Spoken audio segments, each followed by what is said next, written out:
Hello everyone, we are here to freak out because our system's infected. Is it infected? Well, let me click on a random link in my web browser and bam! Pop up! Threat found! My Windows Defender antivirus has found a threat. I'm clicking, I want to get details. What did I just do? Well, here's my Windows security area, and it says there's no threat whatsoever. Oh no, there it is! So there's a current threat. So the test file, severe virus. Ooh, severe sounds crazy and bad.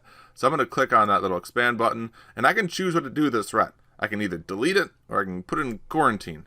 I'm going to quarantine this threat because I want it to be analyzed later. I don't just want it removed. I'm going to click on Start Actions. We're going to get rid of this threat. There we go. It is now quarantined. So what I can do is if I want to see the history of what this thing actually did on my machine and what it was trying to do, I can click on Threat History. And in the Threat History, I can go down to see the full history of my box. And now here we can see that virus.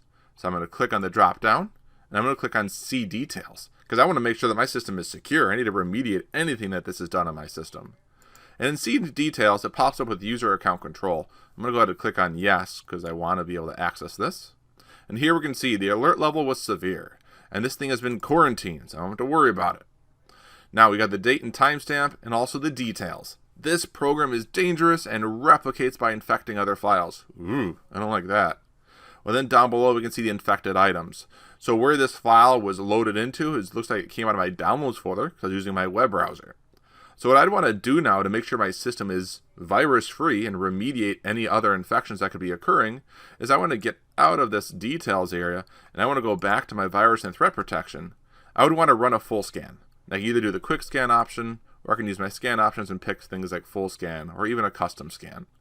After going through and running a full scan on my box and feeling a little better about myself, I'd like to also check out some common areas that viruses will try to, let's just say, put themselves so they can load up at your next boot. I'm going to right click on my taskbar at the bottom, and when I right click on that, I'm going to click on Task Manager. When Task Manager opens up, I would like to take a look at the Startup tab. I want to make sure that here in the Startup tab that there's nothing suspicious hanging about. If I don't know if it's suspicious or not, I can right click on it and I can do things like either open file location to see the directory that this is residing in, or even better, I can search this entry online. Besides just the Startup tab here, we can go into the process area, and here we can look through all the processes running in the background on our machine. Again, I can look for anything suspicious that looks out of place. If I don't know what it is, I can always right click on the item, and again, I can search online or open the file location to see the directory where it's housed.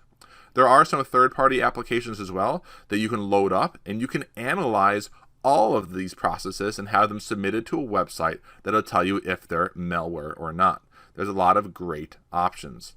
So to protect our system, we've got a couple ways to go about it, but if your virus is all over the place in your system and you just can't seem to get rid of it, there's other things you can do as well. You can choose how your system boots at the next boot, and you can try to then get rid of the virus. One example is I can right click on the Start button, and go to Run, and I can type in msconfig. When I use msconfig, I can hit OK, and this loads up right here to my system config box. Here I can choose how my system is going to boot generally, and I can control the individual boot settings where my computer comes online. On top of that, we've already mentioned services that we can enable or disable or look up online. Then, of course, startup that we saw inside of the Task Manager. So there's a lot of options for you to try to utilize in order to help remediate an affected system. But starting from the beginning, keeping your antivirus up to date and the definitions of your antivirus up to date is beautiful and perfect. Also, making sure that you don't have anything just loading at startup that shouldn't be there. And of course, processes running in the background that should not be running in the background. So use these tools, remediate your own infected system, and become that IT professional